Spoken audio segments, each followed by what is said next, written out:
Before we begin the story, let us know where you're watching from by leaving a comment below. If you enjoy this video, don't forget to like and subscribe. Have a wonderful day. Enjoy the story, everyone. Manhattan, New York. Emily Harper never thought a 3-second lie would destroy her life. Or save it. Sorry. I can't go out with you because... Darn it, darn it, darn it. Ryan Mitchell's predatory stare pinned her against the corporate elevator wall. Emily desperately watched the numbers climb. 15, 16, 17, because I'm married. The doors opened on the 18th floor, the executive level, and there he was, Nathan Sterling, CEO of the largest tech empire on the East Coast, eyes like midnight that seemed to see straight through people's souls, a suit that cost more than Emily's annual salary, and right now, looking directly at her with one eyebrow raised in pure curiosity, Emily. His voice was like aged bourbon, smooth, but it burned going down. I didn't know you'd gotten married. Her heart plummeted to her feet. Nathan Sterling knew her name. How the heck does he know my name? Ryan cleared his throat, clearly uncomfortable in the CEO's presence. Oh, Mr. Sterling, I didn't realize you two knew each other. We know each other very well. Nathan stepped into the elevator, his large, elegant hands adjusting his cufflinks. In fact, Emily and I are. He paused for what felt like an eternity, his eyes meeting hers. There was something there. Amusement, challenge, intimate. Emily choked on her own breath. Actually, Nathan continued, ignoring Emily's expression of total panic. Today's our wedding anniversary, isn't it, darling? The elevator fell into absolute silence. Ryan looked back and forth between them like he was watching a tennis match. Emily felt like she might faint, throw up, or both. Nathan took a step toward her, so close she could smell his cologne, something expensive and masculine that made her knees weak. You forgot, sweetheart. That's disappointing. He tilted his head, his lips almost touching her ear. You're going to have to make it up to me. The elevator dinged at the 20th floor. Nathan's floor. Coming, Mrs. Sterling? He extended his hand to her, those midnight dark eyes holding hers captive. Emily's brain short-circuited. She could either stay in this elevator with Ryan, who now looked like he'd seen a ghost, or follow the most powerful man in New York into what was probably her professional suicide. She took Nathan's hand. The moment their skin touched, electricity shot up her arm. His fingers were warm, strong, and surprisingly gentle as they closed around hers. Have a good day, Mitchell, Nathan said without looking back as the elevator doors closed on Ryan's stunned face. They were alone now, walking down the hallway lined with floor-to-ceiling windows overlooking Central Park. Emily's heels clicked against the marble floor like a countdown to her doom. So, Nathan said casually, as if they were discussing the weather, how long have we been married? This is insane, Emily whispered. You don't even know me. I know you're Emily Harper, 26. Graduated summa cum laude from NYU, with a degree in computer science. You've been working in our cybersecurity department for 8 months. You drink your coffee black, you stay late every night, and you've single-handedly prevented 3 major security breaches that could have cost us millions. Emily stopped walking. How do you? I make it my business to know my best employees. He stopped too, turning to face her. The question is, Emily, what's it worth to you to keep this lie going? Her mouth went dry. What do you mean? Nathan smiled, a slow, dangerous curve of his lips that made her stomach flip. Ryan Mitchell has been harassing half the women in this building for 2 years. HR won't touch him because his uncle sits on the board, but a married woman, especially one married to me, he shrugged, elegantly. Untouchable. And what do you get out of this? My grandmother's been threatening to set me up with every eligible socialite in the city. If I'm married, he trailed off. But the implication was clear. Emily stared at him. This is crazy. This is professional suicide. This is 1 month, Nathan said. The company gala is in 4 weeks. We make one public appearance as a married couple, establish the story, and then we have a very quiet, very mutual divorce. You get protection from Mitchell. I get peace from my family, and everyone wins. This is insane. Probably. His eyes softened just slightly. But you took my hand anyway. She had, without thinking, without hesitation, she trusted him, and standing here now, looking into those midnight dark eyes, she realized she was about to do something even crazier. What exactly would we have to do? Nathan's smile widened. Well, for starters, he stepped closer, backing her against the window. The city sprawled out below them, millions of people living their normal, non-insane lives, We'd have to be convincing. Convincing how? Instead of answering, he reached up and tucked a strand of her blonde hair behind her ear. The simple gesture sent shivers down her spine. The gala is black tie. You'll need a dress. I can't afford. You're married to a billionaire now, Emily. Start acting like it. The hallway suddenly felt very small, very warm. This is completely crazy. The best things usually are. His thumb brushed along her cheek, and she forgot how to breathe. So, Mrs. Sterling, what do you say? Emily looked into his eyes and saw her reflection, wide-eyed, terrified, but somehow excited. For once, in her careful, planned-out life, she was about to do something completely reckless. 1 month, she whispered. 1 month, he agreed. Neither of them moved. The space between them crackled with tension, with possibility, with the weight of a lie that was about to change everything. Nathan, she said softly. Yes? What happens if people don't believe us? His smile turned predatory. Then we'll just have to be more convincing, won't we? And as Emily stood there, trapped between Nathan Sterling and the window overlooking all of Manhattan, she realized she'd just agreed to the most dangerous game of her life. Manhattan, New York. The next morning, Emily Harper stood outside the most exclusive boutique on Fifth Avenue, clutching a credit card that wasn't hers and questioning every life decision that had led to this moment. Mrs. Sterling, the boutique manager, a razor-sharp woman named Claire, practically glided toward her. Mr. Sterling called ahead. We have everything ready for you. Mrs. Sterling. The name still made her stomach do weird flips. 24 hours ago, she'd been Emily Harper, invisible cybersecurity analyst who ate ramen for dinner and wore the same 3 blazers to work in rotation. Now, apparently, she was Mrs. Nathan Sterling, wife to Manhattan's most eligible bachelor, about to spend more money on one dress than she'd ever spent on, well, anything. I'm not sure about this, Emily mumbled as Claire led her toward a private fitting room lined with mirrors and draped in silk. Nonsense. When Mr. Sterling described you, I knew exactly what would be perfect. Claire's eyes sparkled with the kind of enthusiasm that usually meant someone was about to spend a fortune. He said, and I quote, "She's beautiful but doesn't know it. Find something that will make her feel as stunning as she already is." Emily's cheeks flushed. He said that? Very romantic. How long have you been married? Oh, it's complicated. Try explaining that one, Emily. Before Claire could ask more questions, her phone buzzed with a text from an unknown number. Hope you're behaving yourself, Mrs. S. Board meeting ran long. Dinner tonight at 7 to discuss our arrangement. I'll pick you up. Her heart did that annoying flutter thing again. How had he even gotten her number? Another text appeared immediately. Nathan. And yes, I have my ways of finding information. It's what I do. Wear the blue dress. Emily looked around the fitting room. There were at least 20 dresses hanging there in every color imaginable. Which blue dress? She texted back. Nathan. You'll know. Cryptic much? She muttered. Did you say something, dear? Claire appeared with an armful of evening gowns. Nothing. Just my husband being mysterious. Oh, they love that, don't they? My Henry thinks he's being romantic when he leaves me vague notes about dinner plans. Claire held up a stunning navy dress that looked like liquid silk. This one first. The moment Emily saw it, she knew. The blue dress. It was elegant, but not pretentious. Sophisticated, but not trying too hard. Exactly the kind of thing that would make her fit into Nathan's world without losing herself completely. 2 hours later, Emily emerged from the boutique looking like someone she didn't recognize. The dress fit perfectly, and Claire had insisted on shoes, a clutch, and what she called proper undergarments for a woman in your position. Your position? As if being fake married to Nathan Sterling was an actual job title. Meanwhile, across town in the glass tower that housed Sterling Industries, Nathan was having his own crisis of confidence. You did what? His best friend and CFO, Lucas Bennett, stared at him like he'd announced plans to move to Mars. Nathan, please tell me you're joking. It's a temporary arrangement, Nathan said, straightening his tie for the 3rd time in 10 minutes. Why was he nervous? This was just business. A mutually beneficial agreement between 2 adults. 1 month. Everyone gets what they want. Everyone except you, apparently, because you've lost your mind. Lucas slumped in his chair.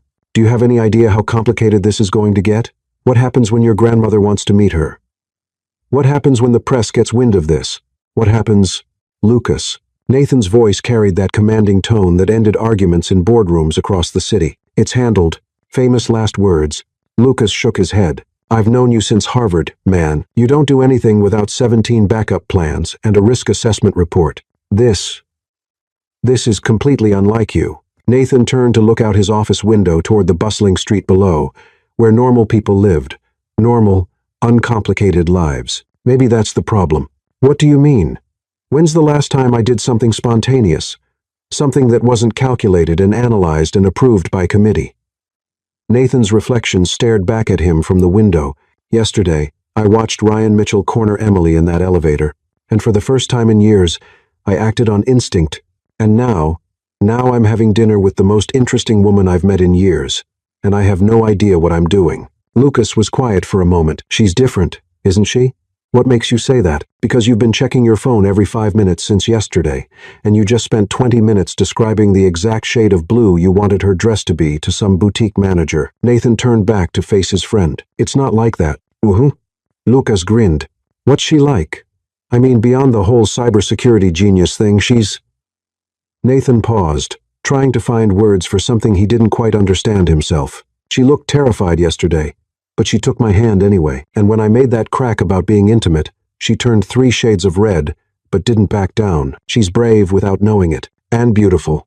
Beautiful doesn't even begin to cover it. The words came out before Nathan could stop them. She has these eyes that... Lucas. She looked at me like I was just a person. Not the CEO, not the billionaire, not the sterling heir, just me. Oh boy. Lucas leaned back in his chair. You're already in trouble, aren't you? Nathan's phone buzzed with a text from Emily. Claire is terrifying, but efficient. Mission accomplished. Fair warning. You owe me an explanation for how you knew my phone number, my dress size, and my coffee preferences. He found himself smiling as he typed back, Nathan. I told you I make it my business to know my best employees. Emily, I'm not your employee anymore. I'm your wife. Remember? The word wife on his phone screen did something weird to his chest. Nathan. How could I forget? See you at 7, Mrs. Sterling. Yep, Lucas said, watching Nathan's expression. You're definitely in trouble. At exactly 7 p.m., Emily stood in her tiny studio apartment, wearing a dress that cost more than her monthly rent, waiting for her fake husband to pick her up for their first official fake date. The knock on her door came precisely on time. She opened it to find Nathan Sterling looking like he'd stepped off the cover of GQ magazine. Dark suit, perfectly styled hair, and those midnight eyes that seemed to see right through her carefully constructed composure. You wore the blue dress, he said softly. You were right. I knew. She grabbed her new clutch, trying to ignore how her hands were shaking slightly. So, where are we going for this business dinner? Le Bernardin. Emily nearly dropped her purse. Le Bernardin? Nathan, I can't afford. You're not paying. I am. And technically, neither of us are paying because the restaurant comps meals for me. He offered her his arm. Perks of the billionaire lifestyle, right? The lifestyle I'm supposed to be accustomed to now. She took his arm, trying not to notice how solid and warm he felt beneath the expensive fabric. This is going to be harder than I thought. What is? Pretending to be someone I'm not. Nathan stopped walking and turned to face her fully. Emily, listen to me. You're not pretending to be someone else. You're just letting people see who you already are.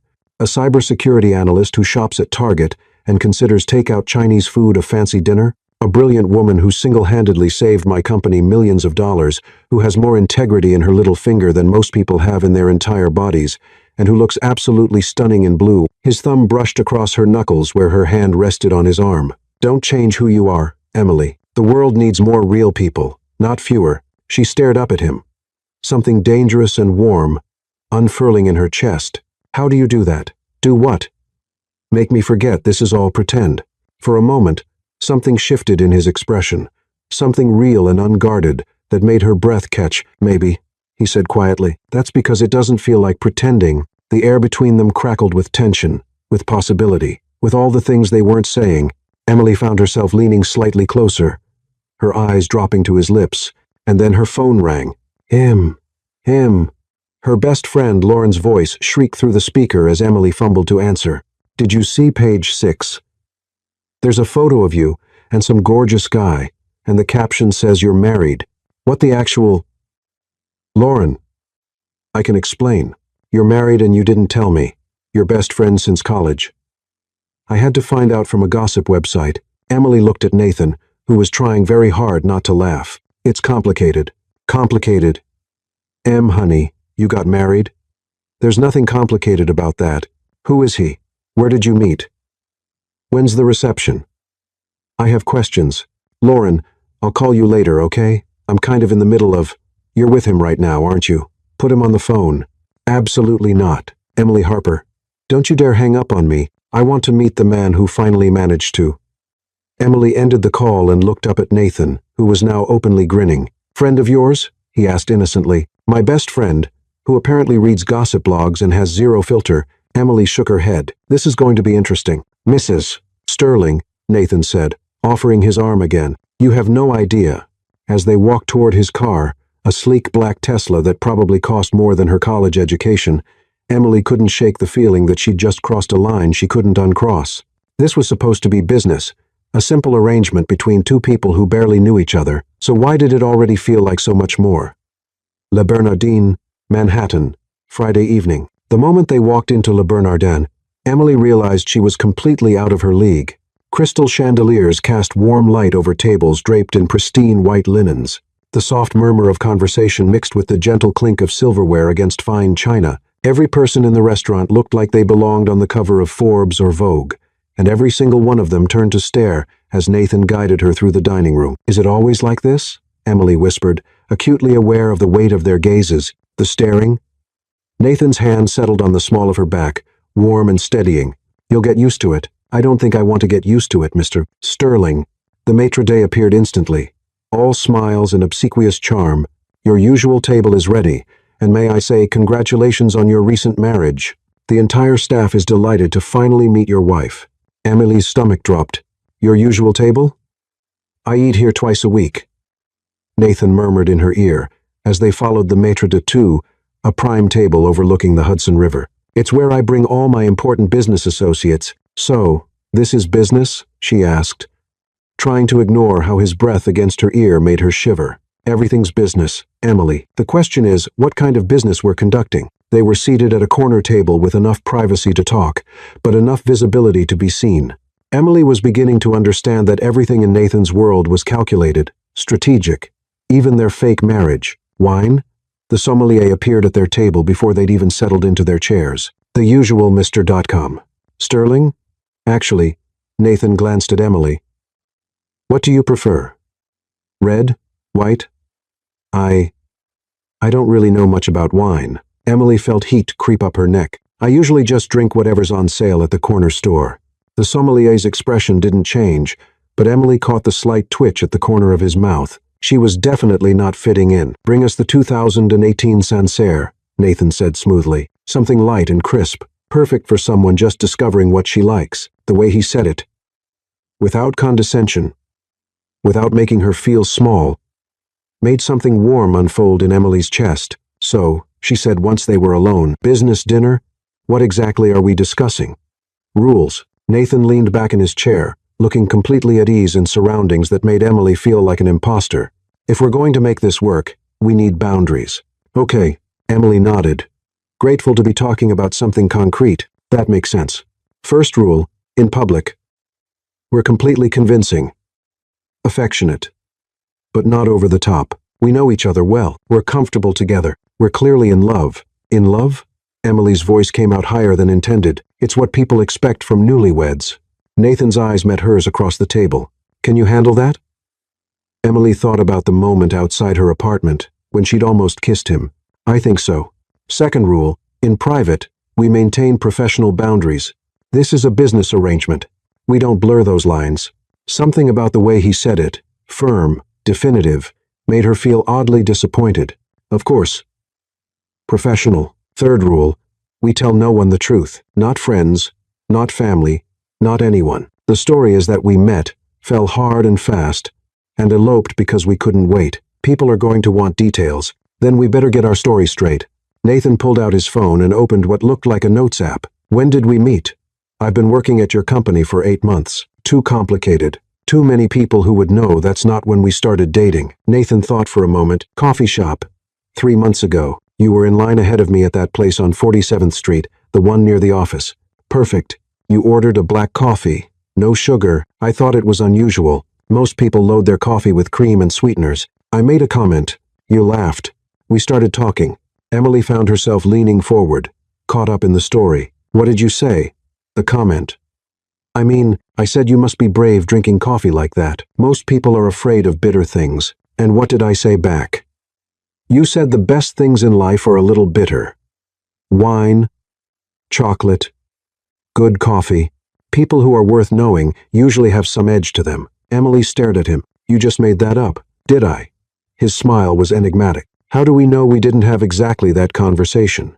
Before Emily could respond, the sommelier returned with their wine. Nathan went through the ritual of tasting and approving, then watched as Emily took her first sip. What do you think? Emily paused, considering. It's like drinking sunshine, but with a bite to it. Good description. Nathan raised his glass. To our whirlwind romance. Emily clinked her glass against his, trying to ignore how the simple toast made her stomach flutter. So, what happened after the coffee shop? We started meeting there every morning, just casual conversation at first, but it became the best part of my day. After 2 weeks, I asked you to dinner. Where? Nowhere fancy. A little Italian place in the village. You wore a green dress and kept fidgeting with your necklace when you were nervous. Emily's hand automatically went to the simple silver chain at her throat, the same one she wore every day. How did you? Lucky guess, but something in his eyes suggested it wasn't luck at all. The point is, we connected, really connected, not because of money or status or business deals, but because we understood each other, and then I fell in love with you. He said it so simply, so matter-of-factly, that for a moment Emily forgot they were making it up. Head over heels, completely, ridiculously in love. The kind of love that makes smart people do stupid things. Like elope? Like elope. Nathan nodded. Vegas, 2 weeks ago. Spur-of-the-moment decision after I got the flu and you came over to take care of me. I was lying there thinking about how you brought me soup and argued with me about taking medicine, and I realized I wanted to wake up next to you every day for the rest of my life. Emily's throat felt tight. That's actually really romantic. I have my moments. Nathan, a woman's voice interrupted them, sharp and surprised. Nathan Sterling, is that really you? Emily looked up to see a stunning blonde woman approaching their table. She was everything Emily wasn't, tall, polished, dripping with jewelry that probably cost more than Emily's car. Her smile was perfectly white and completely predatory. Sophia. Nathan's voice was polite, but cool. What a surprise. I'll say, when I heard rumors that you'd gotten married, I simply couldn't believe it. Sophia's eyes moved to Emily with the kind of assessment that made Emily want to hide under the table. You must be the mysterious bride. Emily, Nathan said smoothly. This is Sophia Langley. Sophia, my wife, Emily Sterling. Wife. The word hit Emily like a physical impact. How unexpected. Sophia's smile didn't reach her eyes. I don't think we've met before. What do you do, Emily? Before Emily could answer, Nathan's hand covered hers on the table. Emily works in cybersecurity. She's brilliant. Probably the smartest person I know. How wonderful, Sophia said in a tone that suggested it was anything but. And where did you two meet? I'm simply dying to hear the story. Emily felt panic start to rise in her throat. This was it. Their first real test, and she was about to blow it completely. Coffee shop, she managed to say. 3 months ago. Really? Which one? The one on 47th Street, Nathan said, his thumb tracing reassuring circles on Emily's hand. Emily was ahead of me in line, ordering black coffee, no sugar, no cream. I thought it showed character. Character? Sophia laughed, a sound like breaking glass. How quaint, I told her, Emily said, finding her voice, that the best things in life are a little bitter. Good coffee, dark chocolate. She looked directly at Sophia. People worth knowing. Nathan's fingers tightened around hers, and when she glanced at him, there was something like pride in his expression. Well, Sophia said, her smile becoming even more strained. How romantic. I suppose when you know, though I have to say, Nathan, it's quite unlike you to be so impulsive. Emily brings out my spontaneous side, Nathan said, lifting their joined hands to press a soft kiss to Emily's knuckles. Love will do that to a man. The gesture was so gentle, so intimate, that Emily forgot for a moment they were performing. Her breath caught, and she saw Nathan's eyes darken as he looked at her. Yes, well, Sophia said sharply, clearly recognizing that she was losing whatever game she'd been trying to play. I should let you get back to your dinner. Congratulations on your surprise wedding. Thank you, Emily said, surprising herself with how steady her voice sounded. It was lovely meeting you. Sophia swept away in a cloud of expensive perfume and barely contained irritation. Who was that? Emily asked once she was gone. Old family friend. Well, her family and my family have been friends for generations. Sophia and I dated briefly a few years ago. Dated? Or my grandmother's been trying to match us up since we were teenagers. Sophia's been under the impression that it was inevitable we'd end up together. Ah. Emily nodded. And now you're married to someone she's never heard of. Now I'm married to someone real. Nathan still hadn't let go of her hand. You did well. The thing about bitter things being worth it, that was perfect. It felt true. Emily realized she was staring at their joined hands. The whole story felt true. Maybe that's what makes it believable. Their appetizers arrived, providing a welcome distraction from the intensity that seemed to build every time they looked at each other. But as Emily took a bite of the most incredible seafood she'd ever tasted, she couldn't shake the feeling that something had shifted during their encounter with Sophia. They'd passed their first test. They'd been convincing as a couple in love. The problem was, Emily was starting to worry that she wasn't acting anymore. So, she said, desperate to break the tension, what other rules do we need to establish? Living arrangements, Nathan said immediately. People will expect us to live together. Emily's fork paused halfway to her mouth. Live together? My penthouse has 4 bedrooms. You'd have your own space. Complete privacy. But we need to maintain the appearance that we share a home. What about my apartment? Keep it if you want, but officially you live with me. Emily tried to imagine waking up every morning in Nathan Sterling's penthouse, sharing breakfast with him, seeing him in casual clothes, maybe fresh out of the shower. That's very generous, she managed. It's practical, but something in his voice suggested it was more than that. There's something else we need to discuss. What? Physical affection? Nathan's voice was carefully neutral. People will expect us to touch each other, hold hands, casual kisses, the kinds of things married couples do without thinking. Oh, Emily's cheeks heated. Right. Of course. Are you comfortable with that? Emily thought about how her skin had tingled when he'd kissed her hand, how her pulse had jumped when he tucked her hair behind her ear. I think so. We should probably practice. Practice kissing? Nathan said bluntly. If we're going to be convincing, we need to be comfortable with each other. Emily's wine glass was suddenly very interesting. That makes sense. Logically. Emily. His voice was soft. And when she looked up, his expression was serious. If this makes you uncomfortable, we can find another way. I don't want you to feel pressured into anything. I'm not pressured, she said quickly. It's just, I don't exactly have a lot of experience with fake relationships. Neither do I. Really? You seem like you'd be good at it. Why? Because you're good at everything else. The words came out more honestly than she'd intended. Running companies, charming people, making everyone around you feel like they matter. It's like you have this superpower. Nathan was quiet for a long moment. You want to know what my superpower really is? What? I'm very good at making people see what I want them to see. The confident CEO, the charming billionaire, the man who has everything figured out. He traced the rim of his wine glass with one finger. But you see through all that, don't you? What do you mean? In the elevator yesterday, when you looked at me, you didn't see the CEO, or the money, or the reputation. You saw someone who was willing to help you, and you trusted me. No one trusts me that quickly. Emily, most people want something from me. What do I want from you? Protection from Ryan, a solution to a problem. But beyond that, Nathan met her eyes. I have no idea, and that terrifies me. The honesty in his voice made Emily's chest tight. Why does it terrify you? Because I like the way you look at me. And this is supposed to be fake. The words hung between them like a challenge, like a confession, like a warning, all rolled into one. Nathan, Dessert, their waiter appeared with perfect timing, breaking the spell that had wrapped around their table. Just the check, please, Nathan said without looking away from Emily. As they waited for the bill, Emily tried to process everything that had happened. The story they'd created, the way they'd handled Sophia, the admission that had just passed between them. It felt like they'd crossed multiple lines in the space of one dinner. Ready to go home? Nathan asked once he'd signed the check. Home?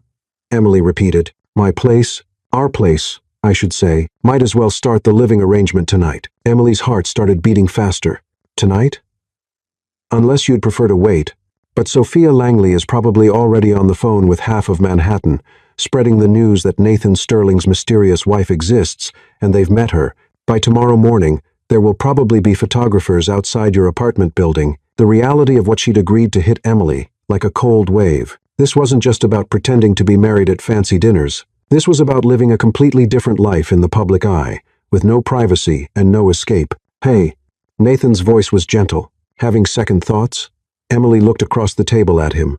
This man who was offering her protection, luxury, and a month of living in a world she'd never imagined. A man who looked at her like she mattered, like she was worth protecting, like she was brave for taking his hand in an elevator. "No," she said firmly, "no second thoughts. But I'm going to need some ground rules of my own, such as no more saying things that sound real when they're supposed to be fake. It's confusing." Nathan's smile was slow and dangerous. "I'll try to remember that, and no more looking at me like..."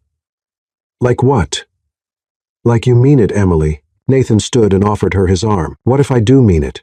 As they walked out of Le Bernardin together, Emily realized that her fake marriage was about to become the most real thing in her life, and she had no idea what she was going to do about that. Sterling Penthouse, Upper East Side. Saturday morning, Emily Harper woke up in a bed that cost more than her yearly salary, in a room with floor-to-ceiling windows overlooking Central Park, with absolutely no idea where she was for the first terrifying moment of consciousness. Then it all came flooding back. The elevator, the lie, the fake marriage proposal, Le Bernardin, Sophia Langley's calculating smile, and Nathan's devastating question as they'd left the restaurant. "What if I do mean it?" She sat up slowly, taking in her surroundings in the pale morning light. The guest bedroom was larger than her entire studio apartment, decorated in soft grays and whites that probably had fancy names like Dove and Cream. There was a sitting area with a chaise lounge, a walk-in closet that was currently empty, except for the blue dress she'd worn last night, and French doors that led to what looked like a private balcony. This was insane, all of it. Her phone buzzed on the nightstand. 17 missed calls from Lauren, 43 text messages, and 6 voicemails. Emily scrolled through the texts with growing dread. "Emily Harper, answer your phone." "Lauren, I Googled him." "Holy freaking cheese crackers." Lauren, "He's worth how much?" Lauren, I swear if you don't call me back, I'm staging an intervention." Lauren, "Found his address. I'm coming over." Lauren, "What? Which apartment? The penthouse or your place?" Lauren, "Oh my God, you're living in the penthouse, aren't you?" The messages continued in that vein for what looked like hours. Emily was contemplating hiding in the closet for the rest of her life when she heard voices from somewhere in the apartment. Malvoises. Multiple malvoises. One of them was definitely Nathan. Emily grabbed the plush white robe hanging in the bathroom. Even the bathroom was larger than her bedroom at home, and crept toward the door. She could hear the conversation more clearly now, coming from what sounded like the kitchen. "Completely lost your mind." That was a voice she didn't recognize. "Nathan, this is career suicide. It's a temporary arrangement, Lucas." Nathan's voice was calm, controlled. "Everything is under control." "Under control?" "The Wall Street Journal is running a piece on Monday about your secret marriage. The Times wants an interview. Your grandmother called me at 6 this morning, demanding to know why she heard about your wedding from Sophia Langley instead of from you. And don't even get me started on what the board is going to say." Emily's stomach dropped. The board. She hadn't even thought about how this would affect Nathan's business. "The board will be fine," Nathan said. "If anything, being married makes me look more stable, more committed, to a woman none of them have ever heard of." "Nathan, they're going to do background checks. They're going to want to meet her, interview her, make sure she's not some corporate spy or gold digger or..." "She's none of those things." "How do you know? You barely know her yourself." There was a pause, and when Nathan spoke again, his voice was quieter. "I know enough to risk everything? Your reputation, your company, your future." Emily pressed her ear closer to the door, hating herself for eavesdropping, but unable to stop. "Lucas, I've spent my entire adult life making safe choices, calculated decisions, following the plan that was laid out for me before I was old enough to have opinions about my own life." Nathan's voice carried a note of frustration she'd never heard before. "When's the last time I did something because I wanted to, not because it was expected or profitable or strategically sound? That's exactly my point. This isn't like you. Maybe that's the problem." Emily heard footsteps, the sound of a coffee maker, the clink of dishes, normal morning sounds that felt surreal in the context of her completely abnormal situation. "Look," Lucas said, and his voice was gentler now. "I get it. The pressure from your family, the expectations, the endless parade of suitable women your grandmother keeps throwing at you. But Nathan, a fake marriage. There have to be better solutions." "Like what? Actually marrying one of them? Spending the rest of my life with someone who sees me as a business merger instead of a person? What makes you think this Emily is different?" Another pause. Emily held her breath, because she had 17 opportunities to ask me for money last night, and it never even occurred to her, because she looked terrified at Le Bernardin but held her own with Sophia Langley, because when I told her the rules of our arrangement, she made rules of her own. Nathan's voice was warm now, almost fond. She's not impressed by the money or the status, Lucas. She's just real. Emily felt something warm and dangerous unfold in her chest. And what happens when the month is over, Lucas asked. What happens when you have to let this real, genuine woman walk away? The silence stretched long enough that Emily wondered if they'd moved to another room. Then Nathan spoke, so quietly she almost missed it. I don't know. Emily stepped back from the door, her heart racing. She needed coffee. She needed to think. And she needed to stop listening to conversations that made her feel things she had no business feeling. She was fake married to Nathan Sterling for exactly 26 more days. Getting emotionally involved would be the stupidest thing she could possibly do, which was, of course, exactly what was happening. A soft knock on her door interrupted her spiral of panic. Emily, are you awake? Nathan's voice, muffled through the door. Just a minute. Emily looked down at the robe, then at her reflection in the mirror. Her hair was a disaster. She had no makeup on, and she was wearing what was essentially a very expensive bathrobe. This was definitely not how fake wives were supposed to look in the morning, but it was too late to do anything about it. She opened the door to find Nathan standing in the hallway, holding 2 cups of coffee. He was wearing jeans and a gray sweater that made his eyes look like storm clouds, and his hair was slightly mussed, like he'd been running his hands through it. He looked impossibly handsome and completely approachable at the same time, which was hardly fair. Good morning, Mrs. Sterling, he said with a slight smile. How did you sleep? Like I was in a hotel, Emily said honestly. Everything's too nice. I was afraid to move in case I broke something. You can't break anything in there that can't be replaced. He offered her one of the coffee cups. Black. No sugar. How did you? Emily started, then stopped. Right. You make it your business to know things. Actually, I remembered from yesterday when you told the sommelier you usually drink whatever's on sale at the corner store. Nathan's expression was unreadable. This is better coffee. Emily took a sip and nearly groaned with pleasure. It was perfect, rich, and smooth, and probably more expensive per pound than her car payment. This is definitely better coffee. I have to warn you, Nathan said. Lucas is in the kitchen, and he's got opinions about our situation. I heard some of it, Emily admitted. I didn't mean to eavesdrop, but voices carry, and I was trying to figure out if it was safe to come out. What did you hear? Enough to know that I'm causing problems for you. Emily wrapped her hands around the warm coffee mug. The board, the media attention, your grandmother, Nathan. Maybe we should call this off before it gets worse. No. His response was immediate and firm. Emily, look at me. She met his eyes, trying to ignore how the morning light made them look even more intense. I knew there would be complications when I made this offer. I chose to do it anyway. The question is whether you're having second thoughts. I don't know, Emily said honestly. This is all so far outside my experience. Last week, my biggest worry was whether I could afford to get my car fixed. Now, I'm supposed to be the wife of one of the most powerful men in New York, and I have no idea how to do that. You don't have to become someone different, Emily. You just have to be yourself. Myself in a world where people like Sophia Langley are going to be analyzing my every move, where reporters want interviews, where your business associates are going to be wondering if I'm worthy of you. Emily shook her head. I'm going to mess this up, Nathan. When I do, it's going to hurt you. Hey, Nathan stepped closer, close enough that she could smell his cologne, see the flecks of silver in his gray eyes. You handled Sophia perfectly last night. You were confident, charming, and completely believable. If anything, I'm the one who's going to mess this up. How could you possibly mess this up? You're perfect at everything. I'm perfect at business, Emily.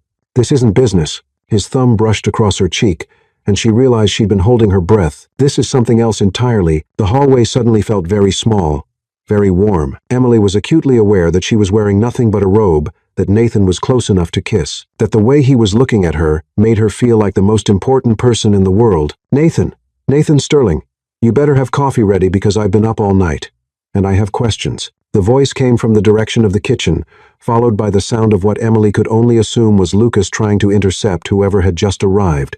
Ma'am, you can't just... Don't ma'am me, young man. I'm 74 years old. I've been awake since 5 inches the morning, and I want to meet the girl who managed to get my grandson to the altar without telling me about it. Nathan. Emily looked at Nathan in panic. Please tell me that's not... My grandmother, Nathan confirmed, looking resigned. Margaret Sterling, also known as the most terrifying woman in New York society. What do I do? I can't meet your grandmother in a bathrobe. Nathan James Sterling. Get out here this instant. She knows my middle name, Emily whispered in horror. She knows everyone's middle name. It's one of her many talents. Nathan ran a hand through his hair. Okay. Here's what we're going to do. You're going to get dressed. There are clothes in the closet. Claire sent them over this morning. I'm going to go deal with grandmother and try to buy you some time. What clothes? What closet? The walk-in. Claire estimated your size yesterday and sent over some basics. Casual clothes, nothing too formal. Nathan was already backing away toward the kitchen. 5 minutes. Emily, you can do this. Nathan, wait. But he was gone, leaving Emily standing in the hallway in a bathrobe, holding a cup of perfect coffee and facing the prospect of meeting Margaret Sterling, a woman who could probably destroy her with a single raised eyebrow. Emily rushed back into the bedroom and threw open the closet doors. Inside, she found a carefully curated selection of clothes that probably cost more than her monthly salary, jeans that looked like they'd been tailored specifically for her body, sweaters in colors that complemented her complexion, shoes that were both stylish and comfortable. Everything fit perfectly. Emily chose dark jeans, a soft cream sweater, and ankle boots, then spent 30 seconds in the bathroom trying to make her hair look presentable. She could hear voices from the kitchen, Nathan's calm tones, Lucas's nervous interjections, and a third voice that carried the kind of authority that came from decades of getting exactly what she wanted. I don't care if she's sleeping, Nathan.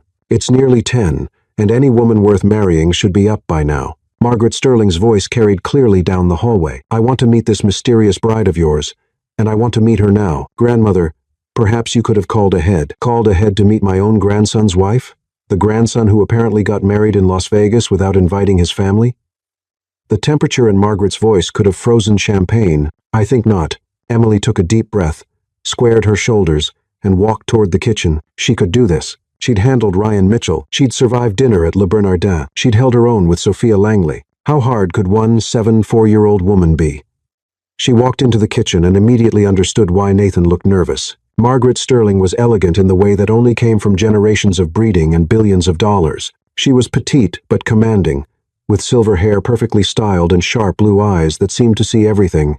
She wore a Chanel suit that probably cost more than Emily's car, and pearls that looked like they belonged in a museum. She was also staring directly at Emily, with the intensity of a hawk evaluating its prey. Ah, Margaret said, her voice cool and appraising. The mysterious Mrs. Sterling. Grandmother, Nathan said quickly. This is Emily. Emily, my grandmother, Margaret Sterling. Emily stepped forward, grateful that her legs didn't shake. Mrs. Sterling, it's wonderful to meet you. I've heard so much about you.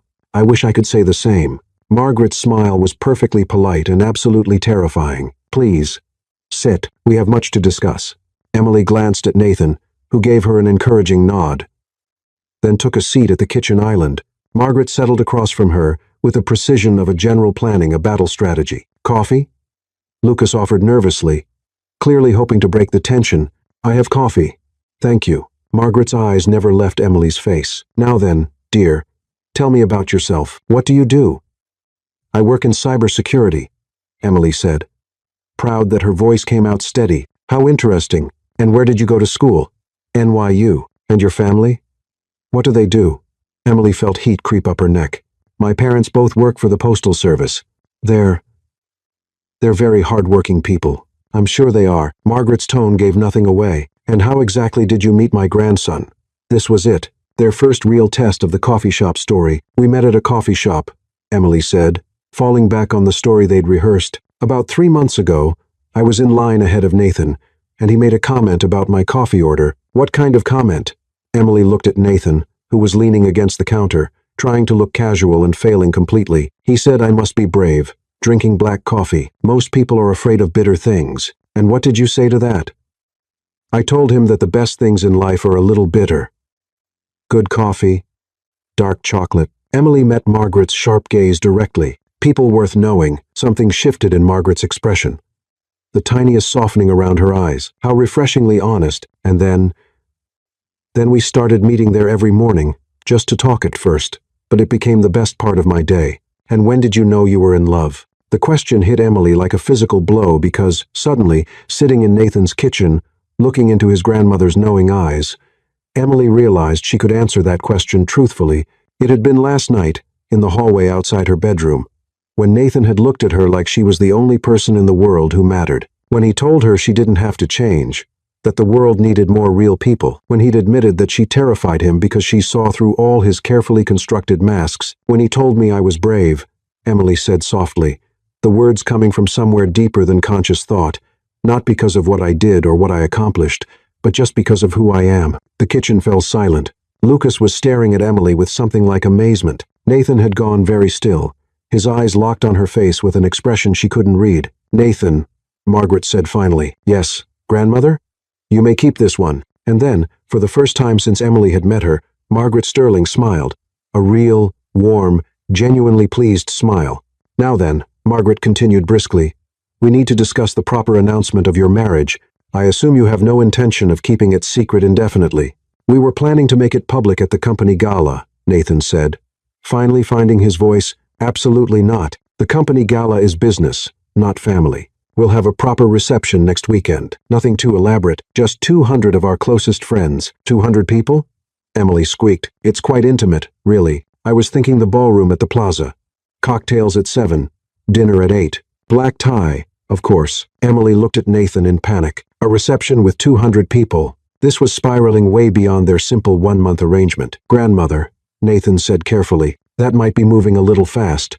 Nonsense. The longer we wait, the more speculation there will be. Better to address it head-on with a proper celebration. Margaret stood, smoothing her skirt. I'll handle the arrangements. Emily, dear, we'll need to go shopping for your dress. Nothing off the rack, of course. I know several designers who owe me favors. Mrs. Sterling, that's very generous, but... Margaret, please. We're family now. Margaret's smile was warm but final. And family takes care of family. I'll have my assistant call you this afternoon to set up appointments. She gathered her purse and headed toward the door, then paused to look back at them. Oh, and Emily, next time you eavesdrop on a conversation, you might want to make sure the acoustics work both ways. I heard every word you said about being afraid to mess this up. Margaret's eyes twinkled with something that might have been mischief. For what it's worth, I don't think you have anything to worry about. And with that, she was gone, leaving Emily, Nathan, and Lucas staring after her in stunned silence. Well, Lucas said finally, that could have gone worse, could it? Emily turned to look at Nathan. Your grandmother just planned our reception. 200 people. Nathan, designers and ball gowns and the Plaza Hotel. This is getting completely out of hand. I know, Nathan said quietly. I'll call her. Explain that we want something smaller. No. Emily surprised herself with the firmness in her voice. If we're going to do this, we're going to do it right. Your grandmother is already suspicious. I could see it in her eyes. If we back down now, if we don't follow through, she'll know something's wrong. Emily, you don't understand the kind of scrutiny that comes with an event like this. Every socialite in the city will be there, analyzing your every move. The press will probably try to get photos. It's going to be intense. Then you'll have to teach me. Emily met his eyes, seeing her own determination reflected back at her. You said I was brave, Nathan. Time to prove it. Nathan stared at her for a long moment, then walked over to where she was sitting. He reached out and took her hands in his thumbs tracing over her knuckles. You realize what you're agreeing to? He said softly. A week of preparation, dress fittings, probably media training, a night of performing for 200 people who will be looking for any sign that our marriage isn't real.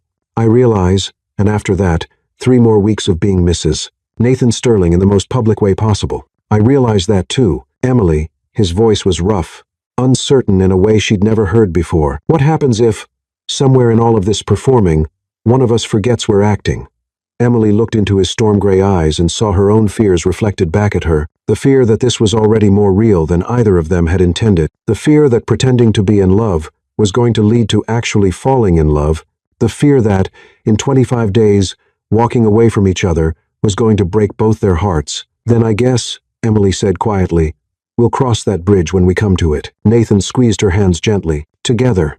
Together. Neither of them mentioned that crossing that bridge together would defeat the entire purpose of their arrangement. Neither of them mentioned that they were both already thinking about it. And neither of them mentioned that, somewhere between a fake marriage proposal and breakfast with Margaret Sterling, their temporary arrangement had started to feel like something that could last forever.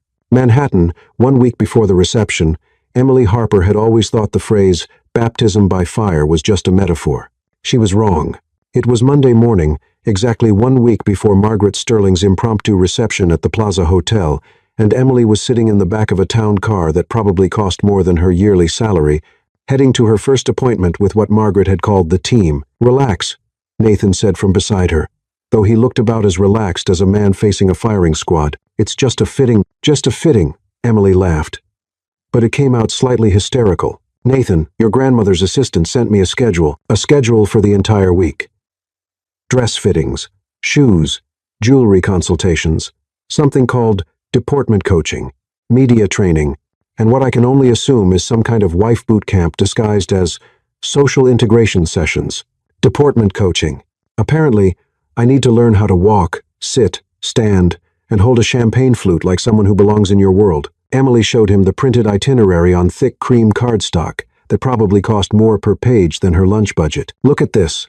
Tuesday, posture and presence with Madame Dubois. Wednesday, conversation and cultural literacy with Professor Hartford. Thursday, media relations and public speaking with Regina Walsh." Nathan whistled low. "Grandmother really doesn't mess around." "Regina Walsh?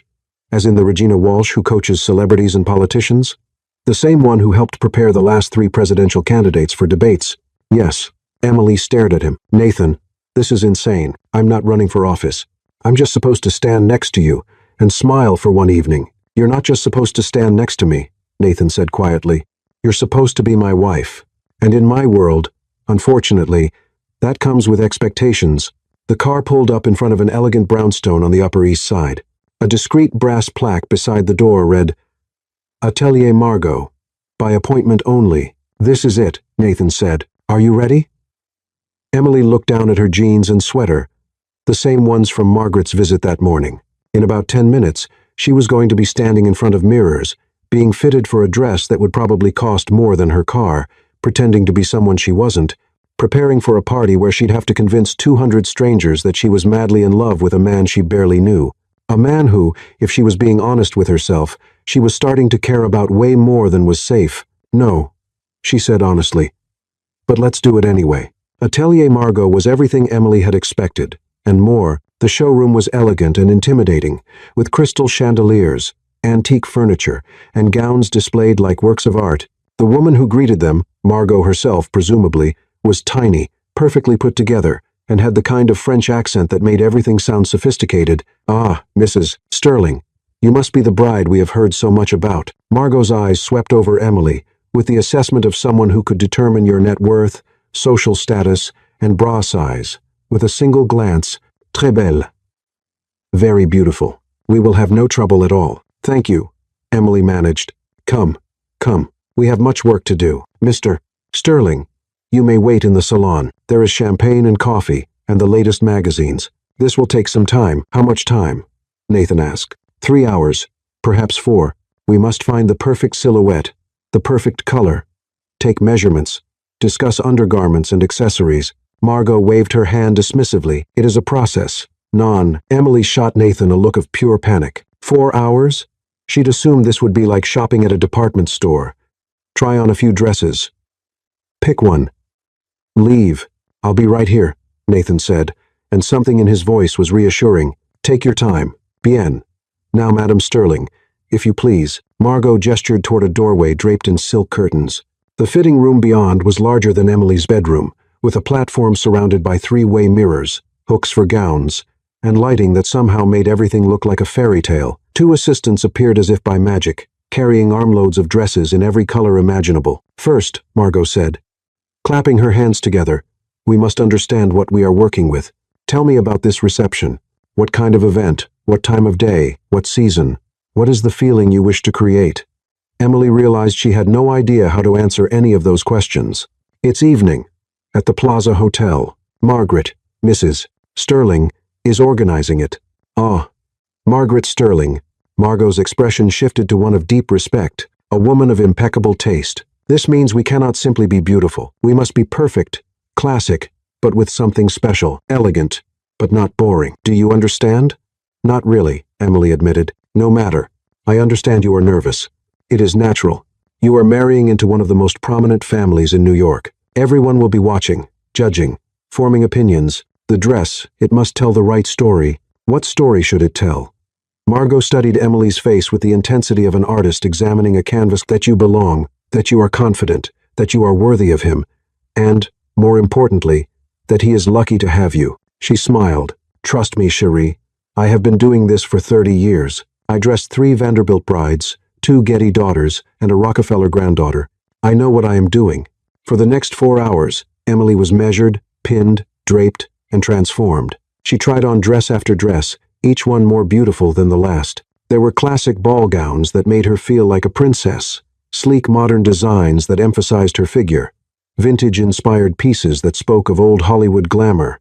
But it wasn't until Margot brought out the dress, a stunning creation in deep midnight blue silk that seemed to shimmer with its own inner light, that Emily understood what all the fuss was about. The moment she put it on, everything changed. The dress fit like it had been made specifically for her body, which, Emily realized, it essentially had been. The color brought out the blue in her eyes and made her skin glow. The silhouette was classic but modern, elegant but not stuffy. When she moved, the fabric flowed like water. Mon Dieu, breathed one of the assistants. Parfait, said Margot, her voice filled with satisfaction.